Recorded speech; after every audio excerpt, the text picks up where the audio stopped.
To all Chelsea fans, it's a huge honour. I'm incredibly proud, incredibly excited to be here.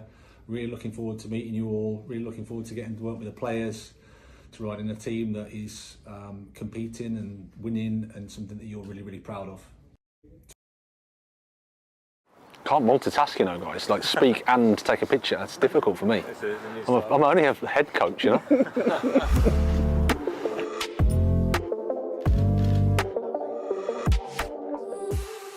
It's the start of a really exciting period, I think. New ownership, who I was really, really excited with and impressed by. Firstly as people, and then the vision for the club and what they wanted to do. Of course, the history of the club speaks for itself, but it's about trying to create that again in our own way. My career, I suppose, has gone forward, and I had a great time in Sweden and come back to the UK and had fantastic experiences, and it's just nice to be able to take the next step and to be able to work with an exciting group of players that we have here and compete at the top, you know, try and create a winning team, and that's a fantastic opportunity for me. It's an amazing history, fantastic tradition,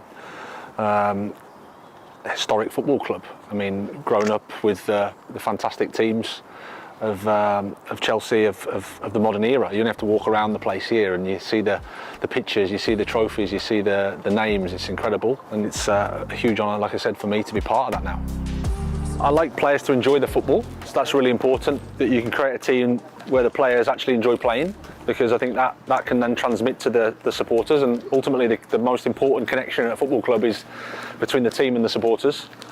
We like to play in a balanced way and in an attacking way, with good structure, but ultimately players have to feel free to make decisions, to express themselves, to be positive, to play with pride and enthusiasm, because it's a wonderful opportunity to play football professionally, and now it's about winning. It's about creating a team that competes, that has respect for each other, that is honest, that works together. So it's a combination of, I would say, football and human values that we try to work with.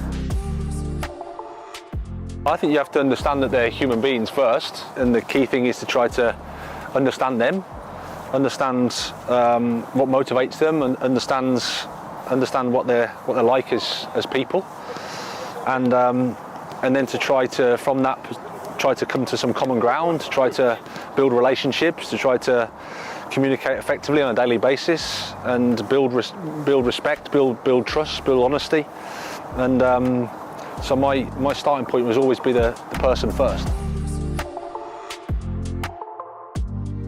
I had a football career that I was very fortunate to have, that gave me loads of opportunities, loads of experiences, and then my education after retiring, I suppose, gave me a chance to put that into some theory, you know, to put some context to the experiences. Challenges abroad meant that I could widen my thoughts on myself, on life, on football, which was a fantastic experience for me. So all those challenges, all those experiences, I think, shape you as a human being. They make you grow, they make you develop. I always think that in order to get better, you have to take a little step outside of what's comfortable. And our job as coaches is to provide the players that opportunity to do that. Everybody wants to improve, everybody wants to compete, everybody wants to be part of something, and I think our job is to try and create that environment where that's possible. I had a young family, and they gave up a lot to come over, and it wasn't exactly Barcelona or Monte Carlo. It was Östersund up in the northern part of Sweden, but I think that's what life is about. Life's about taking risks. It's about doing something that's a bit outside of what you're comfortable with, because then it allows you to grow and develop, and I'm forever grateful and thankful for that experience I had. It made me a better person, made me a better coach, and it's made me who I am today. So it was an incredibly powerful experience, and one I'm so grateful for. When we took over at Brighton, the team had just finished fourth from bottom, I think.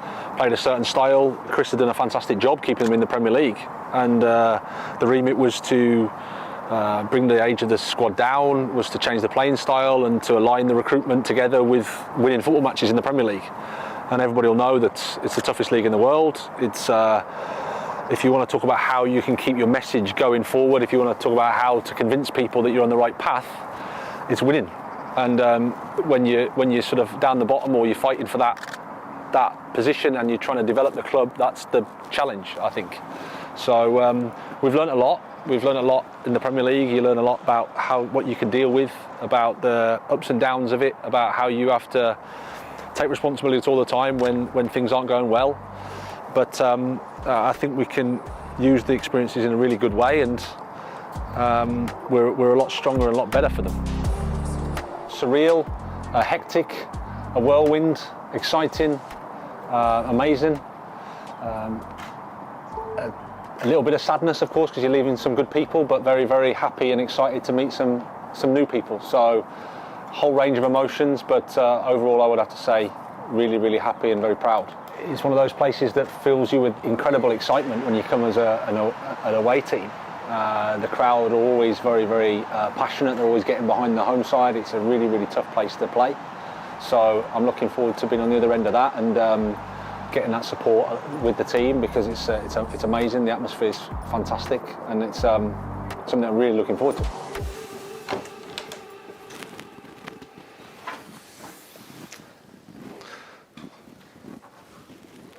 How's the office feel? Very nice, yeah, very nice.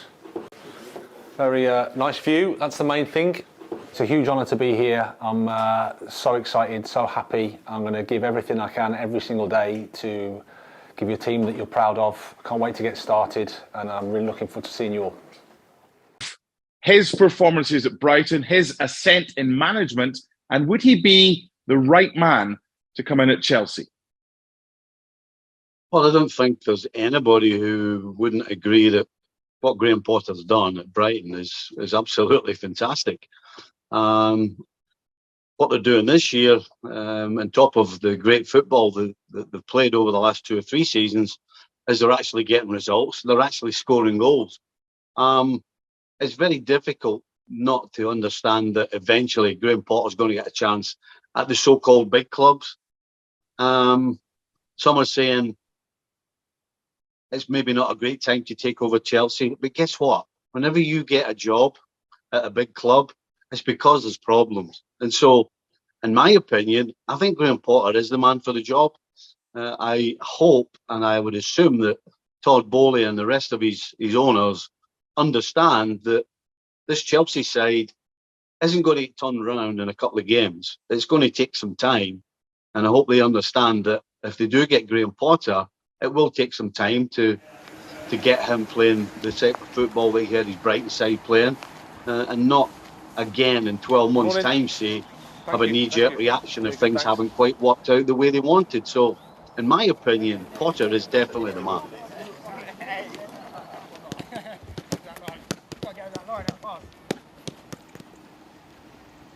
Last couple of fellas, just two. Yes, there's one. One else, brother. 2, 3.